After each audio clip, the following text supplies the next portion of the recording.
There's an unrecognized danger of our technology. I don't suppose it's entirely unrecognized, but the miracle of memory is not that we remember. The miracle of memory is that we forget. Amen. And that we only remember what is necessary. And because we can forget, we don't drag the past along with us, right? So we can get free of the past. Like, all you need is 3 sleepless nights to understand what kind of hell life would be if you couldn't dispense with the past. Because each night when you sleep, you dispense with that day. And that renews you. And so that story of descent into the depths and redemption, I mean, that's part of our natural biological rhythm. That's the descent into unconsciousness at night, into deep sleep, and then our reawakening in the morning. And that's associated with solar mythology, with the setting of the sun and the rising of the sun. All that's tangled together, but that definitely does renew us, and it enables us to start afresh in the morning. The problem with technology, is that it's becoming increasingly difficult to shed our past. And without that, you can't redeem yourself. And that is a mistake. It is a problem, because everyone makes mistakes, and everyone makes mistakes all the time. And you might ask yourself, well, why isn't it appropriate for you to be crushed by the weight of your own stupidity? Given that it's immense and that you make all sorts of mistakes. Yeah, right. Well, no one can live under those conditions. We need to be able to let go and to forget and to forgive. Forgetting and remembering are very, very sophisticated cognitive processes. So normally what we do with an experience is we reduce it to its significance. Then we remember the significance and we let go of the details. When you write fiction, you don't write down every single thing a character does or thinks. That would bore your reader to death. You write down what's significant and important about what they're experiencing and about what they do. And if you get that right, then the story's interesting. We do the same thing with our own lives. Like, we boil our lives down to the gist of the story, and then we remember that. And then we're not crushed by the weight of the detailed recollection. And that's actually a consequence of very sophisticated psychological processing, that ability to reduce and forget.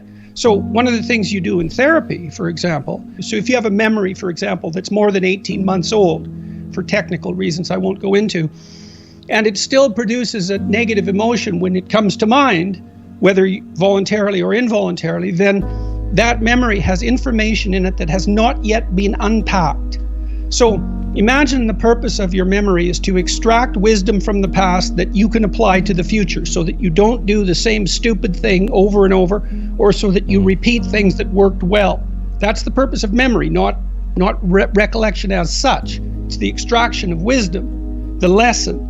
Well, if you have a memory that's more than 18 months old and it's still hurting you, making you anxious, disappointed, ashamed, guilty, any of that, it means that you have not undertaken the complex process of analyzing that memory, pulling out from it the moral, and dispensing with the details. So that's why you say in the book, you have a bad memory, it won't leave you alone. Write it out. Write it in detail. Write it out. Yep, write it out. Write it out. Everything you can remember about it. Star Wars. There is Darth Vader all dressed in black. You know he's a bad guy the minute he walks in. Then you have the reluctant hero, Skywalker. Then you kind of have everybody else, that are on the side of the Empire. Are they doing it out of fear, or do they actually believe it? You're either on this side or that side, and you can't move, and nobody moves. Nobody wants to recognize they're on the wrong side. Nobody's making a case. They're just killing each other. There is a growth of the reluctant hero in all stories. There is this arc of that hero, and they something happens and they change and they become heroic, but they're not heroes. And so many people don't think that they have what it takes. They're not the hero. And the people who are standing around are looking and just following the crowd. How do you get, or what's happening to us, to where so many people are seeing what's going on? How do you get people to recognize and then have the courage to stand? You've taken a beating. Nobody wants to do that. Why is that worth it, and how do you get there? Well, I think it's worth it because I believe the alternative is worse. I mean, that's why I think it's worth it. It's What's a decision the that you make to stay silent when you have something to say. You know, you don't know what it is within you that requires your voice, right? Because you feel, I have something to say. It's like, well, where does that come from exactly, that feeling that you have something to say? You're disgruntled at work and you're choking on your own bile because the situation is not just in your estimation. You're dying to say something, but you won't. Well, you'll die if you don't say it. Maybe it's a death of 1,000 cuts. I don't like deferred punishment. I'd rather take it now and keep the future clean, which is why I encourage people to have the fights now. Not to hide things in the fog for later, because they grow and metastasize. It's better to confront what you need to confront when it's small and when you have some possibility of victory. The instinct for meaning is a genuine instinct, and it underlies even our attention. It's unbelievably deep. It's the deepest thing about us. What if that meaning instinct goes wrong? It's like, yeah, what if? What if? Okay, how do you make it go wrong? Lie and see what happens. Because you'll pathologize that instinct and then you're lost. So if you understand that, there isn't anything more frightening than understanding that.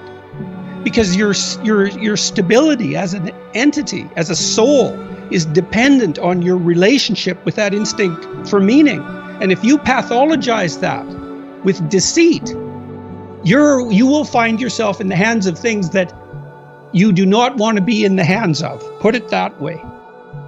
If you tell the truth to the best of your ability, then you can trust your instincts to some degree, to the greatest degree that you're capable of, and then that can help orient you in the world properly. You can rely on your instincts if you don't pathologize the information that you're feeding yourself. So, you know, if you want to live in harmony with yourself, which you would assume to be somewhat desirable rather than right. a hellish disharmony, then don't feed yourself what's indigestible, and certainly don't warp the world around you with deceit you know to be deceitful. It's extraordinarily damaging and dangerous. Where do you find the hope and the strength to continue to fight, or for those who are listening, to get the motivation to stand up and say what's on their mind? People have to have a dialogue with their own conscience. Imagine that you get upset with something when you recognize an obstacle in your path, and then imagine that you need a path and that you've chosen reasonably wisely, let's say, not perfectly, but reasonably wisely. An obstacle arises, you're frustrated, disappointed, ashamed, afraid. Well, you have something to do to clear out the obstacle. You have something to say. Well, then you don't clear out the obstacle because you're afraid to speak or you're unwilling to speak. You want to defer the conflict because you hope it will go away. All that'll happen is that the obstacles will pile up. But then your life will be nothing but obstacles. Well, you need to know that. You have to ask yourself if you believe that's true. If it's true, then you don't want to remain silent. Imagine too that as you remain silent, you get smaller because you're not manifesting the courage necessary to live by your own standards. And the problem gets bigger. Well, if you're not going to speak now, what makes you think you're going to be more prepared in the future? Why is that going to happen? When does that ever happen? Generally what happens is people cave very rapidly and they apologize like mad, even if they haven't done anything wrong. And I think that's a mistake. I understand why people do it. I mean, I really do understand why people do it, but it isn't, I don't think it's a good idea. If you haven't done anything, so that's the thing about the presumption of innocence. And it really is a miracle, right? Because if you think that, you know, if I accuse you, my tendency is to think that you're bad. And you might think, well, my tendency is to think that I'm good. But, you know, that isn't the tendency for most people. People have a pretty guilty conscience, almost everyone, and it does tie itself up with this idea of monstrosity that you just described. The only person for whom public opinion means nothing is a psychopath, right? The rest of us regulate ourselves by watching our impact on others, and we're doing that all the time. And generally, even if the fault is relatively trivial, I mean, we're capable of denial and all of that, but generally, we take our impact on other people very seriously. And so the presumption of innocence is a very difficult thing even to apply to yourself, but it's unbelievably useful. It's like, wait a sec, you're innocent unless you're proven guilty.